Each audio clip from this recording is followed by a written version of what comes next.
பார்வையாளர்கள் அனைவருக்கும் வணக்கம். பிகின்ஸ் எவ்ரிதிங் ஷார்ட் ஸ்டோரி சேனல்லேருந்து இது உங்கள் சாந்தா. ஒரு கொலையை செஞ்சவங்க நான் செஞ்சேன் அப்படின்னு போலீஸ்கிட்ட ஒத்துக்கலாம். இல்லையா, கொலையை செஞ்சவங்க நான் கொலையே செய்யலை அப்படின்னும் போலீஸ்கிட்ட சொல்லுவாங்க. ஆனால் நம்ம கதையில் வர ஹீரோ கொலையா எனக்கு எதுவும் ஞாபகம் இல்லையே அப்படின்னு சொல்கிறாரு. இப்படி நான் கேள்விப்பட்டதில்லைங்க. நீங்கள் கேள்விப்பட்டிருக்கீங்களா? கமெண்ட்டில் சொல்லுங்கள். வீடியோவை ஸ்கிப் பண்ணாமல் பாருங்கள். அப்போ தான் இந்த கொலையாளி ஏன் அப்படி சொல்கிறாரு அப்படிங்கிறது உங்களுக்கு புரியும். எங்கள் சேனலை முதல் முறை பார்க்குறவங்க இந்த பதிவு உங்களுக்கு பிடிச்சிருந்துச்சு அப்படின்னா மறக்காமல் சப்ஸ்கிரைப் பண்ணுங்கள். வாங்க கதைக்குள் செல்வோம். நேரம் சரியாக இரவு 10 மணி. பிரவீனும் அவன் மனைவி யாழினியும் இரவு உணவை முடித்துவிட்டு உறங்கச் சென்றனர். அவர்கள் வீட்டிற்கு வெளியே தூங்கச் சென்ற பிறகு அலறல், முணுமுணுப்பு, அழுகை போன்ற விசித்திரமான சத்தங்கள் கேட்டன.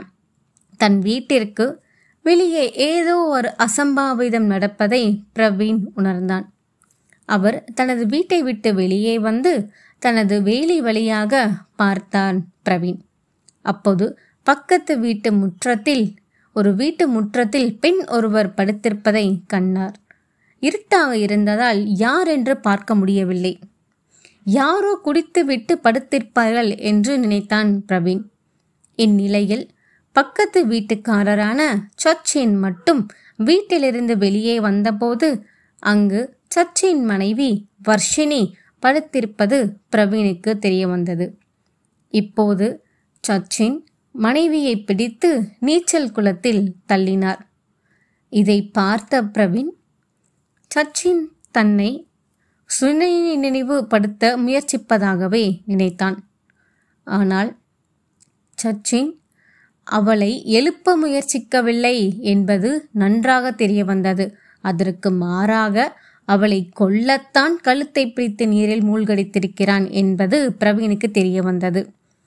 இதை பார்த்து அதிர்ச்சி அடைந்த பிரவீன் உடனடியாக 100க்கு ஃபோன் செய்து போலீசாரிடம் அனைத்தையும் கூறினார். சிறிது நேரத்திலேயே போலீசார் அங்கு வந்து பார்த்தபோது வர்ஷினி நீச்சல் குளத்தில் பிணமாக மிதந்ததை பார்த்தனர். போலீசார் அனைவரும் தடால் என்று சச்சினின் வீட்டிற்குள் நுழைந்து தடயங்களை தேடிக்கொண்டிருந்தனர். எதையும் அலட்டிக்காத வண்ணம் சச்சின் படிக்கட்டிலிருந்து கீழே இறங்கி வந்தார். சார், யார் நீங்க, என்ன செய்கிறீங்க என்று சச்சின் கேட்டார். எவ்வளவு பொறுமையாக வந்து யார் நீங்கள், என்ன செய்கிறீர்கள் என்று நடந்த எதையுமே தெரியாத வண்ணம் சச்சின் கேட்டது போலீசாருக்கு ஆச்சரியமாக இருந்தது. துப்பாக்கி முனையில் வைத்து சச்சினை கைது செய்துவிட்டு கொண்டு வந்தனர். ஒரு சிறிய தொகுப்பு சச்சினை பற்றி. சச்சின் சென்னையில் தனது தாய் மற்றும் சகோதரியுடன் வசித்து வருகிறார். அவர் மென்மையான குணம் கொண்டவர். யாரிடமும் வாக்குவாதத்தில் ஈடுபட மாட்டார். சிறந்த மாணவராக இருந்தவர் சச்சின். இப்படி இருக்கும் போதுதான் உயர்நிலை பள்ளியில் வர்ஷினியை சந்தித்தான் சச்சின். அவளை பார்த்தவுடனேயே அவளை விரும்ப ஆரம்பித்தான். என்னை திருமணம் செய்து கொள்கிறீயா என்று சச்சின் வர்ஷினியிடம் கேட்டான். அப்போது வர்ஷினி ஓகே என்றாள். அவளுக்கும் சச்சினை பிடிக்கும். அதுதான் சச்சின் வாழ்க்கையில் ஒரு முக்கியமான தேதி. காதலிக்க ஆரம்பித்து 25 வயதில் திருமணம் செய்து கொண்டு சந்தோஷமாக வாழ ஆரம்பித்தார்கள். சச்சினோ மோட்டோரோலா நிறுவனத்தில் தயாரிப்பு பொறியாளராக பணியாற்றி வந்தார். அவர் கடின உழைப்பாளி என்பதால் அவர் தனது தொழிலில் வெற்றி பெற்றார். வர்ஷினி பள்ளி ஆசிரியராக பணிபுரிந்து வருவதால் இருவரும் மகிழ்ச்சியாக வாழ்க்கை நடத்தி வந்தனர். 1981 இப்படி இருக்கும்போது அவர்களுக்கு ஆதியா என்ற மகளும் அடுத்த 3 வருடங்களில் அரவிந்த் என்ற மகனும் பிறந்தார். குழந்தைகளை கவனிக்க வேண்டும் என்பதால் வர்ஷினி வேலையை விட்டுவிட்டார்.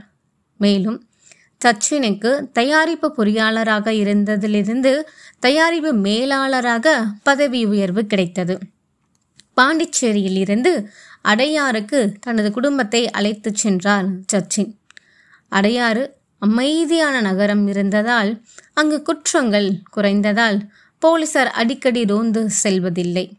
எனவே அங்கு சென்ற பிறகு சச்சின் தனது தொழிலை மட்டும் பார்க்காமல் இந்து மதத்தின் மீது மிகுந்த நம்பிக்கையும் கொண்டிருந்ததால் அதிகாலையில் இருந்து இந்து மதம் குறித்த கருத்தரங்குகளை நடத்தி வந்தார். அதை முடித்துவிட்டு மகளை பள்ளிக்கு அழைத்து சென்றுவிட்டு வேலைக்கு செல்வார் சச்சின். இரவு உணவுக்கு தான் வீடு திரும்புவார். அன்றைய தினம் பரபரப்பாக இருந்தாலும் அவருக்கும் வர்ஷினிக்கும் இடையே எந்த பிரச்சனையும் இல்லாமல் மகிழ்ச்சியாக வாழ்க்கையை நடத்தினார்கள். ஆனால் எல்லா மகிழ்ச்சியும் அன்று வரை மட்டுமே. அன்று எல்லா வேலைகளையும் முடித்துவிட்டு குடும்பத்துடன் இரவு உணவு சாப்பிட்டார். ஜனவரி 16, 1997 சாப்பிட்ட பிறகு ஆதியாவும் அரவிந்தும் தூங்க போனார்கள். சச்சின் தூங்க சென்றதும் வர்ஷினி அவளிடம், நம்ம நீச்சல் குளத்தில் ஃபில்டர் வேலை செய்யலைங்க, தண்ணியெல்லாம் பச்சையாக மாறிவிட்டது, தயவு செய்து அதை மாற்றவும் என்று வர்ஷினி சச்சினிடம் கேட்டாள். அவள் சொன்னபோதே மணி 9. சச்சின் ஃபில்டரை மாற்ற வெளியே வந்தார். அவர் கிட்டத்தட்ட 1 மணி நேரம் ட்ரை பண்ணியும் எல்லா கருவிகளை வச்சும் ட்ரை பண்ணியும் அந்த ஃபில்டரை மாற்றவே முடியலை. ரொம்ப சோர்வாகிட்டாரு சச்சின். சச்சின் வர்ஷினியை எழுப்பி, என்னை மன்னிக்கவும் அன்பே, என்னால் இன்னைக்கு சரி பண்ண முடியல, லவ் நாளைக்கு கண்டிப்பாக சரி பண்ணிடுறேன் அப்படின்னு சொல்லிட்டு ஒரு கிஸ் பண்ணிட்டு திரும்பவும் தூங்க போயிட்டாரு சச்சின். இதுதாங்க அந்த என்ன நடந்திருக்கும் அப்படிங்கிறத ஒரு சின்ன ஹிண்ட் மாதிரி. இப்போ இன்னைக்கான நாளுக்கு வந்துடுறோம். சச்சினை போலீஸார் கைது செய்து விட்டு கொண்டு போயிட்டாங்க. இப்போது போலீஸார் அனைவரும் குளத்திற்கு சென்று பார்த்தனர். போலீஸ் அதிகாரி ஒருவர், சார், வர்ஷினியை குளத்தில் இருந்து வெளியே எடுத்த போது குற்றம் நடந்த காட்சி எப்படி இருந்தது என்றால், ஒரு சுறா ஒரு மனிதனை தாக்கினால் நீரின் நிறம் சிவப்பு நிறமாக மாறுமல்லவா, அது போலவே குளமும் சிவப்பு நிறமாக மாறியது. அது மட்டுமின்றி வர்ஷினியை வெளியே அழைத்து சென்றபோது நாடி துடிப்பை பரிசோதித்தனர். ஆனால் நாடி துடிப்பு இல்லை. மருத்துவ குழுவினர் வர்ஷினி இறந்துவிட்டதை உறுதி செய்தனர். இப்போது போலீசார் உள்ளே சென்று வீட்டில் யாரேனும் இருக்கிறார்களா என்று சோதித்ததில் குழந்தைகள் இருவரும் ஒன்றும் புரியாமல் தூங்கிக் கொண்டிருப்பதை பார்த்தனர். அதிர்ஷ்டவசமாக சச்சின் இந்த குழந்தைகளுக்கு எந்த பாதிப்பையும் ஏற்படுத்தவில்லை என்று போலீசார் நினைத்தனர். அவர்கள் பாதுகாப்பாக இருந்தனர். அந்த 2 குழந்தைகளையும் போலீசார் எழுப்பி, கண்ணுங்களா, உங்கள் 2 பெற்றோர்களுக்கும் இடையே ஒரு சின்ன வாக்குவாதம் ஏற்பட்டது, அதில் உங்கள் தாய் எதிர்பாராத விதமாக இறந்துவிட்டார் என்று தகவலை அந்த குழந்தைகளிடம் கூறினார்கள். உடனே அந்த குழந்தைகளையும் சச்சினையும் ரோந்து காரில் கூட்டிட்டு சென்று காவல் நிலையத்திற்கு கூட்டிட்டு போனார்கள். அப்போதுதான் மனைவி வர்ஷினி இறந்து விட்டதாகவே முதல் முறை கேள்விப்படுகிறார் சச்சின். இதை கேட்ட சச்சினால் நம்பவே முடியவில்லை. அதே நேரத்தில் போலீசார் அவரிடம் விசாரணையும் தொடர்ந்து நடத்தி கொண்டே இருந்தனர். போலீசாரோ சச்சினிடம், உங்கள் மனைவியை ஏன் கொன்றீர்கள், சொல்லுங்கள் என்று கேட்டனர். பொதுவாக ஒரு கொலையாளி இந்த கேள்விக்கு நான் செய்யவில்லை, இல்லது நான் செய்தேன் என்று ஒப்புக்கொள்வார்கள். ஆனால் எனக்கு எதுவும் நினைவில் இல்லை என்று சச்சின் கூறினார். ஆனால் சச்சினின் கையில் கட்டு இருப்பதை கண்டுபிடித்து விட்டார்கள் போலீசார். இது குறித்து விசாரித்தனர். அதற்கு சச்சின், எனக்கு எதுவும் ஞாபகம் இல்லை என்று கூறினார். சச்சினின் காதுகள் மற்றும் கழுத்துக்கு பின்னால் இரத்தக்கரைகள் இருந்ததை கவனித்தார் போலீசார். அது குறித்து கேட்டபோதும் அவர் அதை தொட்டு எனக்கு இது பற்றி எதுவும் தெரியாது என்றார். அவரது காது மற்றும் கழுத்தில் இரத்தக்கரை இருந்ததும் அவரது சட்டை மற்றும் பேண்டில் ஏன் இரத்தக்கரை இல்லை என்பதை போலீசார் புரிந்து கொள்ள முடியவில்லை. இப்போது சச்சின் போலீசாரிடம், சார், நான் உண்மையில் என்னுடைய மனைவி வர்ஷினியா கொலை செய்தேனா? அதுக்கு போலீஸ் அதிகாரிகளோ, ஆமாண்டா, உன் மனைவி இறந்து விட்டாள், நீதான் அவளை கொன்று விட்டாய் என்று போலீசார் கூறினார். அதற்கு சச்சினோ, இல்லை இல்லை, நான் என் மனைவியை கொல்லவில்லை, என்ன சொல்கிறீர்கள் என்று சச்சின் கேட்டார்.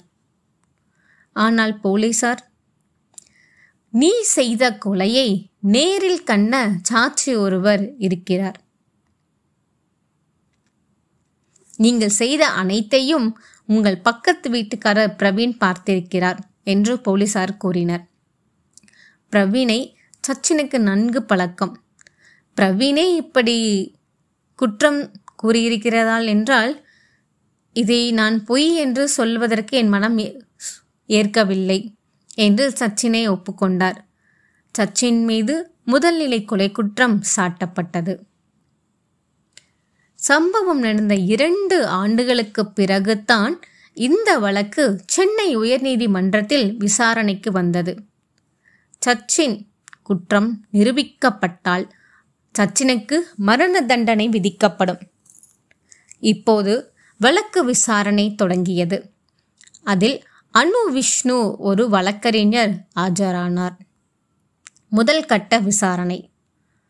அனு விஷ்ணு ஒரு திறமையான வழக்கறிஞராக இருந்தார். மேலும் அவர் ஆஜரான ஒவ்வொரு வழக்கிலும் அவருக்கு வெற்றிதான். அந்த அனு விஷ்ணு வழக்கறிஞர் எடுத்த உடனேயே, சச்சின் இந்த கொலையை நீண்ட காலமாக திட்டமிட்டுள்ளார், அதற்கு ஒரு சாட்சி இருக்கிறது என்று கூறி பிரவீனுக்கு ஃபோன் செய்தார். இப்போது பிரவீன் நீதிபதியிடம், ஆமாம் சார், போலீசார் சொல்வது எல்லாம், வழக்கறிஞர் சொல்வதெல்லாம் உண்மை என்று கூறினார். என் வீட்டின் அருகே யாரோ அழுவது போல் சத்தம் கேட்டது. நான் வீட்டை விட்டு வெளியே வந்தபோது சச்சின் வீட்டில் தொடர்ந்து விளக்கெரிந்து அணைந்து கொண்டிருப்பதை கண்டேன். ஜன்னல் வழியாக சச்சின் படுக்கை அறைக்குள் செல்வதை கண்டேன். அதன் பிறகு திடீரென சச்சின் கீழே இறங்கி வந்து தனது சமையலறையில் ஏதோ அணிந்திருந்தார். அதன் பின் கீழே இறங்கிய போதுதான் கையுறை என்பது எனக்கு தெரிய வந்தது. அதன் பின் வர்ஷினியை இழுத்து குளத்தில் தள்ளினார். அவளை அந்த குளத்தில் மூழ்கடித்தான். அதைத்தான் நான் பார்த்தேன். ஆனால் அதற்கு முன் என்ன நடந்தது என்று எனக்கு தெரியவில்லை என்று பிரவீனின் வாக்குமூலம் நீதிபதியின் முன்னிலையில் பதிவானது. இப்போது அந்த வழக்கை கையாண்ட மருத்துவ பரிசோதகரை அனு விஷ்ணு அழைத்தார். பிரேத பரிசோதனை அறிவிக்கையின்படி வர்ஷினியின் உடல் முழுவதும் 44 முறை பயங்கரமாக குத்தப்பட்டதாக அவர் கூறினார். இருப்பினும் சச்சின் பாதுகாப்பு குழு, சச்சினும் வர்ஷினியும் மகிழ்ச்சியான ஜோடி, இதுவரை அவர்களுக்குள் எந்த பிரச்சனையும் இல்லை, சச்சினினும் கூட குற்றப்பதிவுகள் எதுவும் இல்லை. அப்படியானால் அவர் ஏன் இதை செய்யலாம்? அவர் அதை செய்யவில்லையா? ஏதோ நடந்திருக்கிறது என்று நீதிபதியும் வழக்கறிஞரும் ஒரு யோசனைக்கு ஆளானார்கள். அப்போது அடுத்த கட்ட சாட்சியாக அவர் 2 குழந்தைகளையும் அழைத்து விசாரித்தார் அனு விஷ்ணு. அந்த 2 குழந்தைகளும், அன்று இரவு நாங்கள் தூங்கிக் கொண்டிருந்தோம், அதனால் எனக்கு என்ன நடந்தது என்று தெரியாது என்று இருவரும் கூறினர். ஆனால் ஒன்று மட்டும் சொல்கிறோம், எங்கள் அப்பா நல்ல அப்பா, நல்ல மனிதர். அவள் எங்கள் குடும்பத்தை, எங்கள் அம்மாவை எல்லாத்தையும் சந்தோஷமாக தான் வச்சுக்கிட்டு இருந்தாங்க. இதுவரை எங்கள் பெற்றோர்கள் யாரும் சண்டை போட்டது இல்லை என்று அந்த 2 குழந்தைகளும் கூறினார்கள். 3வது சாட்சியாக சச்சினோட தாயும் சகோதரியும் வந்து சாட்சி சொன்னார்கள். அப்போது ஒரு குண்டை தூக்கி போட்டார்கள். ஒரு விசித்திரமான விஷயத்தையும் சொன்னார்கள். அது என்னவெனில், எனக்கு சச்சினை சிறுவயதிலிருந்தே ஒரு பழக்கம் இருப்பது எனக்கு ஞாபகம் வருகிறது. அவனுக்கு சிறுவயதிலிருந்தே தூக்கத்தில் நடக்கும் பழக்கம் உண்டு. பள்ளி காலத்தில் படிக்கும்போதே தூங்கும்போது பையை எடுத்து போட்டுக்கொண்டு யூனிஃபார்ம் போட்டுக்கொண்டு பள்ளிக்கு செல்வது போல் வந்து நிற்பான். கதவின் அருகில் பல முறை இப்படி நடக்கும். அப்படியே 15 வயதாக இருந்தபோது ஆடைகள் ஏதுமின்றி நிர்வாணமாய் தூங்கி நடந்தார். அடுத்த நாள் அதை பற்றியெல்லாம் சச்சினிடம் கேட்கும்போது அவனுக்கு எதுவுமே ஞாபகம் இருக்காது என்று அவள் அம்மா சொல்ல, அடுத்தபடியாக சச்சினின் சகோதரி கூட சச்சினோட 25வது வயதில் அவன் திருமணத்திற்கு சரியாக 2 மாதங்களுக்கு முன்பு ஒரு நாள் அறையில் படுத்துக்கொண்டு டிவி பார்த்து கொண்டிருந்தேன் நான். அப்போது சச்சின் பின் வாசலுக்கு செல்வதை கண்டேன். உடனே கதவை மூடிவிட்டேன். பின் கதவால் அவனை தடுக்க முயன்றேன். ஆனால் சச்சினோ என்னை தள்ளிவிட்டு வேகமாக சென்றான். அடுத்த நாள் அதை பற்றி சச்சினிடம் கேட்டபோது எனக்கு எதுவும் நினைவில்லை என்று கூறி மறுத்துவிட்டான். இதற்கு ஆதாரமாக தற்போது சிறையில் அடைக்கப்பட்ட சச்சின் கூட இருக்கும் அவர்களையும் கூப்பிட்டு விசாரித்தார் அந்த அனுவிஷ்ணு வழக்கறிஞர். தொடர்ந்து 4 நாட்கள் சச்சின் உறங்காமல் அவன் நடவடிக்கைகளை பதிவு செய்யுமாறு நீதிபதி உத்தரவிட்டார். தூக்கத்தில் நடக்கும் வியாதியை பற்றி ஒரு சில நிபுணர்களிடம் அழைத்து விசாரித்தார்கள். சச்சினுக்கு இந்த பழக்கம் இருப்பது உங்களுக்கு தெரிகிறதா என்று கேட்டார்கள். அதற்கு ஒரு நிபுணர் அவன் பழக்க வழக்கங்களை பார்த்தால் ஆமாம் சார் என்றார்கள். அவருக்கு தூக்கத்தில் நடக்கும் பழக்கம் உள்ளது போலிருக்கிறது என்று. அதை ஆதரிக்குமாறு கூட கைதிகளையும் அழைத்து விசாரிப்பதில் அவர்களும் அது போலவே சொன்னார்கள். ஒரு நாள் மிகப்பெரிய சவுண்டு கேட்ட பொழுது தூக்கத்தில் எந்திரித்து கைதிகள் பார்த்தபோது அவன் கம்பியை உடைக்க முயன்றதாகவும், எதற்கு இப்படி செய்கிறாய் என்று கேட்டபோது பதிலளிக்கவில்லை என்றும் கைதிகள் கூறினார்கள். அப்படிப்பட்ட சச்சின் எப்போது தூக்கத்தில் என்று நடக்க தொடங்குவார்கள் என்று யாராலும் கணிக்க முடியாது. இதற்கு என்ன காரணமாக இருக்கும் என்று நீதிபதி அந்த நிபுணர்களிடம் கேட்க, உறக்கம், போதிய அளவு தூக்கம் வராத போதோ அல்லது மனச்சோர்வை அடைந்த போதோ தூக்கத்தில் நடப்பதை தூண்டும். இதுவரை நாம் திரைப்படத்தில் பார்த்தது என்னவென்றால், தூக்கத்தில் நடப்பவர்கள் முன்பக்கத்தில் 2 கைகளை வைத்துக்கொண்டு பொம்மை போல நடப்பார்கள். வேடிக்கையாக இருக்கும். ஆனால் அது உண்மை அல்ல. நாம் நினைத்தது போல் தூக்கத்தில் நடப்பது சாதாரண விஷயம் அல்ல. அவர்கள் தங்கள் இயல்பான வாழ்க்கையை விட சக்தி வாய்ந்தவர்களாக இருப்பார்கள். அந்த நேரத்தில் யாரேனும் அவர்களை தடுக்கவோ அல்லது தொந்தரவு செய்யவோ முற்படும்போது அவர்களின் மூளை ஒருவரை தாக்கவும் செய்யும், அவர்களை அழிக்கவும் செய்யும். ஆனால் அவர்கள் யாரை தாக்குகிறார்கள், என்ன செய்கிறார்கள் என்று அவர்களுக்கு தெரியாது. அவர்கள் என்ன செய்கிறார்கள் என்று அவர்கள் நினைவிலும் இருக்காது. அவர்கள் தூங்குவதற்கு முன் ஒரு வேலையை முடிக்காமல் விட்டுவிட்டால் அவர்கள் தூக்க நடையில் அதை முடிக்க முயற்சிப்பார்கள் என்று நிபுணர் கூறி முடித்தார். இதையெல்லாம் கேட்ட பிறகு நீதிபதி ஒரு கோட்பாட்டை உருவாக்கினார். அது என்னவெனில், ஒருவேளை சச்சின் நாள் முழுவதும் வேலை அழுத்தத்தில் இருந்திருக்கலாம். அதன் பிறகு அவரால் ஸ்விம்மிங் பூல் ஃபில்டரை சரி செய்ய முடியவில்லாமல் இருந்திருக்கலாம். அதனால் மன சோர்வு அடைந்து தூங்க ஆரம்பித்தார். அந்த நேரத்தில் தூக்கத்தில் நடக்க தூண்டப்பட்டிருக்கலாம். மேலும் அதை சரி செய்ய தூக்கத்தில் நடந்திருக்கலாம். ஃபில்டர் அறையில் உறங்கிக் கொண்டிருந்த வர்ஷினி சத்தம் கேட்டு எழுந்திருக்க அவள் சச்சினை தடுக்க முயன்றிருக்கலாம். அப்போது அவனுடைய தூக்கம் கலைந்திருக்கலாம். அதனால்தான் அவன் அவளை கருவிகளால் தாக்கினான். அவர் குலத்தை சரி செய்ய கொண்டு வந்தார். அதனால் வர்ஷினி இறந்தார். இப்போது மொத்த வழக்கும் சச்சினுக்கு சாதகமாக இருந்தது. ஆனால் இந்த வழக்கில் அனுவிஷ்ணு ஒரு பெரிய திருப்புமுனையை கொண்டு வந்தார். அதன் பிறகு வழக்கு தலைகீழாக மாறியது. குற்றம் நடந்த இடத்தில் இருந்த போலீஸ் அதிகாரி ஒருவரை சாட்சியாக அழைத்தார். இந்த சாட்சிதான் முக்கியமான ஒரு ரகசியத்தை கூறுகிறார்கள். அனுவிஷ்ணு வழக்கறிஞர் அந்த சாட்சியாரிடம் பார்த்து, சார், சச்சின் வீட்டில் தேடும்போது ஏதாவது ஆதாரம் கிடைத்ததா? அங்கு என்ன பார்த்தீர்கள் என்பதை தெளிவாக கூறுங்கள் என்று வழக்கறிஞர் அந்த சாட்சியரிடம் கேட்டார். அதற்கு அந்த அதிகாரியோ, எனக்கு வீட்டில் எந்த ஆதாரமும் கிடைக்கவில்லை சார். ஆனால் அவரது கேரேஜில் நிறைய ஆதாரங்கள் கிடைத்தன. கார் டிக்கியில் டிஷர்ட் இருப்பதை கவனித்தோம். டிங்கியை திறந்தபோது நாங்கள் ஒரு குப்பை பையை பார்த்தோம். அதற்குள் ஒரு டப்பர்வேர் கொள்கலன் இருந்தது.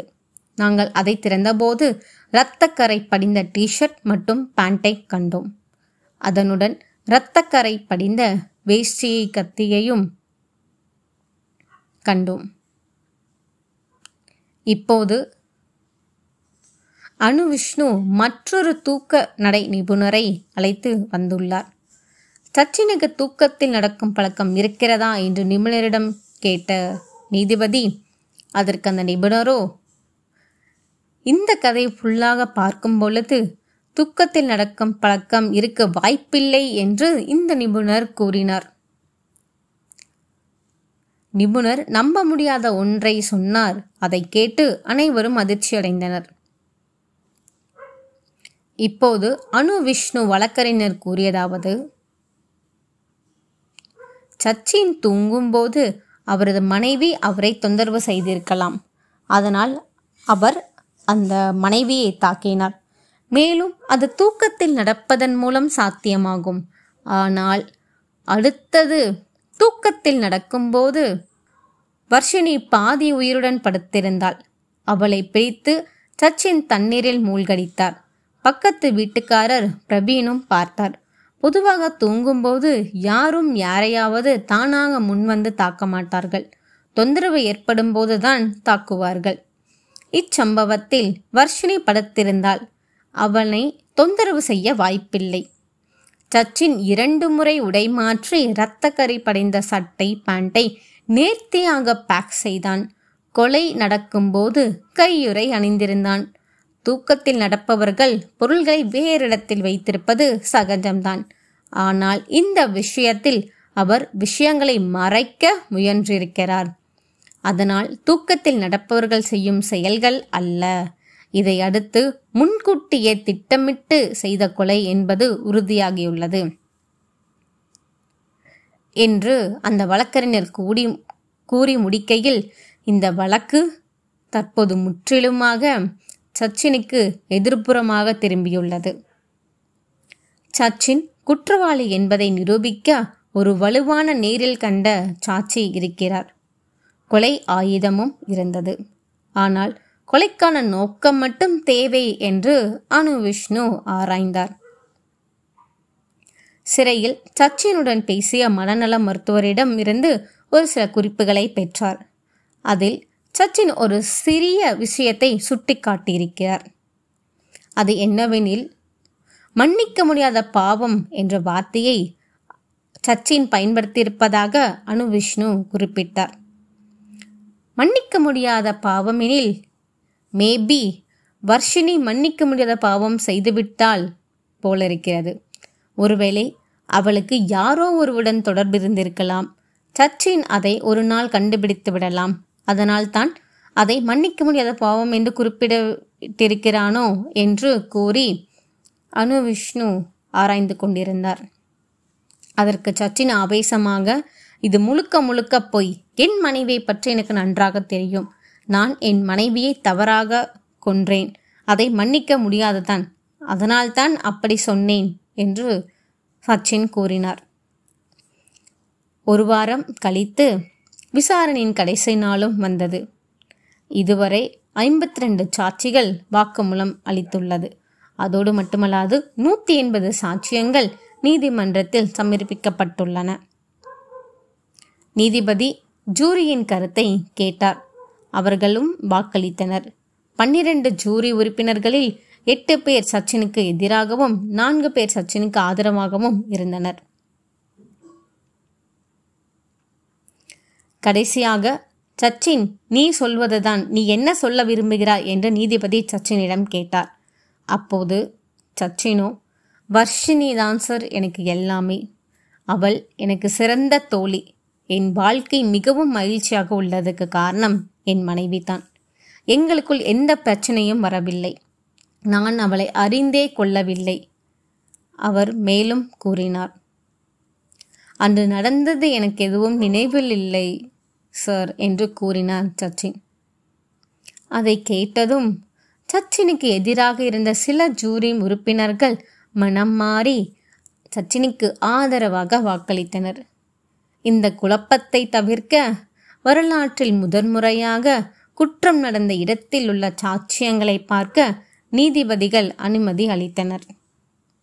அப்போது ஜூரி உறுப்பினர்கள் குற்றம் நடந்த இடத்தில் கிடைத்த அனைத்து ஆதாரங்களையும் சரிபார்த்து அவர்கள் இறுதி கருத்தை நீதிபதியிடம் தெரிவித்தனர். அது என்னவெனில், சச்சின் தான் திட்டமிட்டு கொலை செய்திருக்கிறார். அவனுக்கு மரண தண்டனை கொடுக்க வேண்டும் என்று குறிப்பிட்டிருக்கிறார்கள். 6 மாதங்களுக்கு பிறகு சச்சினுக்கு பரோல் இல்லாத ஆயுள் தண்டனை அவனுக்கு வழங்கப்பட்டது. இது சச்சினின் குடும்பத்தாருக்கும் நண்பர்களுக்கும் கோவில் உறுப்பினர்களுக்கும் ஒரு பெரிய சங்கடத்தை ஏற்படுத்தியது. பல வருடங்கள் ஆகியும் சச்சின் சிறையில்தான் இருக்கிறார். அவருடைய குணாதிசயங்களை மாற்றிக்கொள்ளாமல் சிறையில் உள்ள கைதிகளுக்கு பெற்றோர் மற்றும் திறன் வகுப்புகளை எடுத்து வருகிறார். பொதுவாக கைதிகளுடன் பேச ஊடகவியலாளர்களை அவர்கள் அனுமதிக்க மாட்டார்கள். ஆனால் 2021 ஒரு மீடியா சேனல் சச்சினிடம் பேச ஒப்புதல் பெற்றது. மேலும் அவர்கள் அவரிடம் நிறைய கேள்விகளை கேட்டனர். பேட்டியின் போது, அன்று என்ன நடந்தது? உங்களுக்கு மனம் மாறிவிட்டதா? நீங்கள் அந்த கொலையை செய்தீர்கள் என்று ஒப்புக்கொள்கிறீர்களா என்று மீடியாளர்கள் கேட்டபோது, இப்போதும் சொல்கிறேன், இன்னும் எத்தனை நாள் ஆனாலும் நான் சொல்கிறேன், அன்று என்ன நடந்தது என்று எனக்கு ஞாபகம் இல்லை என்று சச்சின் கூறி உரையை முடித்தார். இக்கதையிலிருந்து நாம் தெரிந்து கொள்வது என்னவெனில், ஒரு கொலை நடந்திருக்கலாம், நடக்காமலும் இருந்திருக்கலாம். ஆனால் இத்தனை அனைத்து வேலைகளையும் அழகாக செய்துவிட்டு அவர் சிறுவயதில் இருக்கும் ஒரு விஷயத்தை, தூக்கத்தில் நடக்கும் ஒரு வியாதியை கொண்டு அவர் இந்த மொத்த கதையையும் அவருக்கு பிடித்தது போல் ஜோடனை செய்து அந்த கதையே மாற்றிவிட்டார்.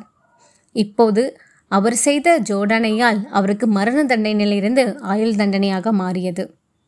அவர்கள் இப்போதும் கைதிகளிடம் நல்லபடியாக பேசி நல்ல மாதிரியாக திறன் மேம்படுத்தும் பயிற்சிகளெல்லாம் எடுத்துக்கொண்டு இன்னும் சச்சினின் பெயரை நிலைநாட்ட அவன் நினைக்கிறான். சச்சின் செய்வது சரியா தவறா? அவன் ஒப்புக்கொண்டு இருக்கணுமா இல்லை கொலையை ஒப்புக்கொள்ளாமல் இருந்திருக்கணுமா? இந்த கதையோட கமெண்ட்டை நீங்கள் சொல்லுங்க.